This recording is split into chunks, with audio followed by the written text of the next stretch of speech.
that you're here? Pauline, 17 months of negotiations since October of 2016, and we don't seem to be making much headway. The talks kind of broke off 2 weeks ago, and then the company decided to send out an email saying, well, if you don't want to be part of the union anymore, come on over on our side. Well, if that's not union busting, I really don't know what is. An email to all staff, pretty much. So it's very disconcerting. At this point, we've had negotiations that lasted a while in the past. I think 16 months was the longest we had gone in the past. But this is 17 months and it doesn't seem like anything's going to happen. Our engineers, I'm in the membership department. We have facilities. We just finished haggling and we got their portion of the contract, but it's not any one unit, it's every unit, all the units combined. So here we are, it's almost the end of May, we're still at it. The last word I heard was that we're having a negotiator come in. It's going to be, the feds are going to get involved. And hopefully we'll make some progress because right now we're at a stalemate. It's all about the work that's being given to non-union. Outsourcing, contracting out? Outsourcing, bringing in. We have plumbers coming into our building, doing the work of the guys that are in the facilities department. Our engineers, the same thing, floor directors, membership department. We're at a point now where a lot of our work is starting to be sent out to other sources. So it's, as I said, it's a bit disconcerting, but we're really hoping this is our way of making a statement. We're not on strike or anything like that. Are you going to go on strike? You know, we hope not. We hope. Sounds like they're pushing you. We hope it does not come to that. That's never good for anyone. So we're hoping it doesn't come to this. But this is our event where we have a chance to come out and show our signs. And now their budget, $80 million. I mean, it seems like a lot of money that they got. And for programming is the largest cost. But they're not producing much local programming. We don't have, and that's the other thing. That's the other part of it. There isn't much local programming being done at all. We only have a couple of series, Check Please, and we have the news at Friday nights. So we don't have very much. Why is that? I mean, a lot of stuff going on in the Bay Area, a lot of local issues. I mean, it seems like they would get more of an audience if they did local programming. Well, but if you think about all of the other technology, all of the other ways you can get programming, you know, the outside sources, one of the things we're fighting for, Skype, apparently. It's one of the issues, getting our guys to be able to go out within a certain limit of miles for Skyping. It's really complicated, and it's very frustrating because there's so much going on. But at the same time, we're still fundraising. We're in the middle or at the end of a pledge drive right now for radio. And then we'll be having another one come up for television. So, and the beat goes on. Yeah. Michael State, Radio Division, KQED Radio. And what's going on out here tonight? We are just in the midst of a labor contract negotiation, and as all contract negotiations go, things sometimes go well, sometimes they don't go well. We're hoping to have a fair contract. We have obviously issues that need to be resolved, and management too has issues that need to be resolved, and we're just letting the important members of KQED, all the people who support the stations, television, radio, and all the other things, great things KQED does for the community. We're here to hopefully have our side of the argument heard, and again, just in the hopes of a fair contract. How long have you been without a contract? About 18 months or so, I believe. Why so long? $80 million? I've been part of numerous labor negotiations during my broadcast career as a member of SAG-AFTRA, most especially. So these things are they go and go and go, but sometimes they go too long. Both sides sometimes dig their heels in, so we're hoping that the issues that we have on the table, that management can fairly, both of us can come to an agreement and see where we can meet in the middle on this entire dispute. I'm Randy Brace. I am one of the television workers over at KQED, and the KQED has been majority union for about, probably about 55 of its 60 years.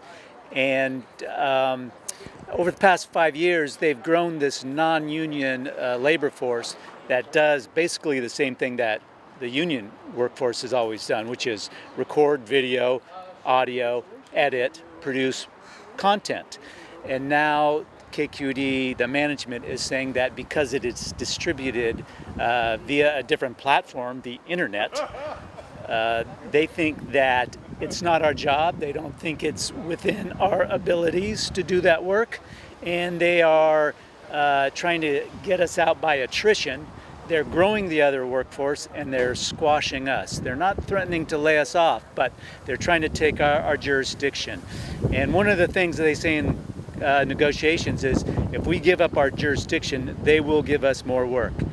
There's no reason to believe that. We've been working under these oppressive conditions for about 5 years, and everything is no, you can't do that, no, you can't do that. So how can we believe that they're going to give us work when we give away our jurisdiction? It's just an untenable situation. You think it's a union busting tactic? It's union busting, yeah. They, on their side, they say they're not going to lay us off. But for years, every day, it's just a little bit more of the thumb coming down, not allowing us to grow, not allowing us to breathe. It's really become quite an uncomfortable place for some people, and I think that is by design. And they have a big budget, relatively, $36 million or $40 million. I mean, so where's the money going? Are they producing local shows? I think their budget is closer to $80 million annually, and most of it goes to the radio, which is union for the majority, but not all of it, and they're pumping it into the internet. And we do, on the television side, we do a half-hour news show on Friday. Not every Friday, but probably about 45 Fridays out of the year. And we do 14 half-hour Check Please shows, which is wildly the most popular show at KQED. Just 14 a year, 14 half-hour episodes a year. And that is it for local production at KQED. Well, with this community, I mean, they've taken over these other stations. You think they'd be producing more local content? That's apparently not their priority. You think they would want to make the local production voice larger, not smaller. But on the television side, they are just not interested. Although the phone lines are open and they will collect your dues, collect your pledged dollars on the television side, even though they don't want to really produce for TV viewers. And what can people do who want to support your struggle? You can go to the website, kqedunionbusting.com. There's a little reading material. You can send an email directly to the President CEO of KQED, John Bullen. There's also a phone number that you can call. I believe he's answering every email, so let's keep him busy. And the board, who is on this board of directors of KQED? Well, it's a large board, and They don't have elections anymore. They don't have elections anymore. There used to be a labor representative on the board. There used to be a labor representative. No more. No more, and they're really not that interested in our story. They sort of are, but up to a point. As long as people are sending them money to the tune of $80 million a year budget, they're not going to listen to us. So it's up to people to show KQED management that union busting is not a San Francisco value. My name is Mariela and I work in membership, and I'm here to encourage KQED to sign a fair contract for us. And how long has it been since you had a contract? It's going on years now, and negotiations are going on 18 months. So, we're here to encourage them to please sign a contract for us. They have a budget of $80 million. Can't they afford a contract? Well, membership is very successful, so I know that we have a lot of loyal members, and so we're hoping they can. And what are the issues for you as a union member? You're a member of NABET Local 61? Yes. Well, like I said, I'm in membership, so just keeping my job and making sure that our work does stay in our. Are you trying to outsource it? There's a lot of changes going on, so. Is it the corporatization of public television? Yeah, well, that's certainly what, it feels like. Yeah. How long have you worked there? I'm going on 6 years. Yeah. So is there solidarity among the rank and file? Solidarity amongst. Are the rank and file pretty strong? Yeah, I think so. Yeah. You're asking people not to that they can go in tonight, but you're not calling them to boycott KQED. No, of course not. I mean, I've watched KQED growing up, and my child watches KQED, so of course not. Yeah. But to be fair to their workers. And the management, Mr. Boland. I mean, what do you think of these people? It's really hard because, I've been there 6 years, and I just, hope that they give us, a fair contract. Charles North. I'd like to make more, but more than that, jurisdiction. We'd like to hold on to some of that. KQED is trying to do their best to take some of that away, it would appear, and we're just fighting for a fair contract. And how long has it been without a contract? It's over 2 years now, I believe. Yeah, it's a long time. It's crazy how long it's taking to get something hammered out at the table. So, I understand they sent an email suggesting people if they leave the union. They did. They asked if any of us would be willing to cross the lines, which is. They're getting ready for a strike? Sounds like it. We certainly hope not. No, that's not our intention by any means. But. Why would they ask that question? Oh, well, they need to get ready for it. I understand from the company's perspective, they need to get ready for just in case, but that is not our intention, not our goal, not what we want to do. And what are your issues for you in the contract that you would like to see? Jurisdictional mainly. We have a lot of television broadcasting we're still doing, but the company is trying to veer away from that and lean toward the internet and hire non-union people to do that work. And as a union employee, that's taking away our work. And there could be a lot of local programming. There's so much news stuff going on in the Bay Area. Why wouldn't they want to do more local news at KQED? You'd have to ask them that. I wish they would. They should.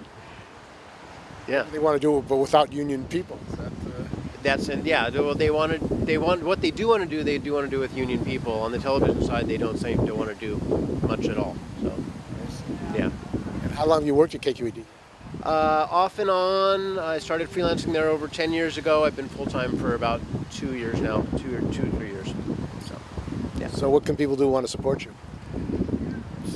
Write John Boland, call John Boland, tell him we just want a fair contract. Stop trying to hurt the union.